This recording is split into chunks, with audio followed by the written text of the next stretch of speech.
சொர்க்கமே என்றாலும் அது நம்மூர போல வருமா?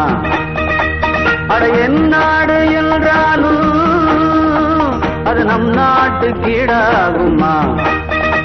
பல தேசம் முழுதும் பேசும் மொழிகள் தமிழ் போல் இனித்திடுமா? சொர்க்கமே என்றாலும் அது நம்மூர போல வருமா?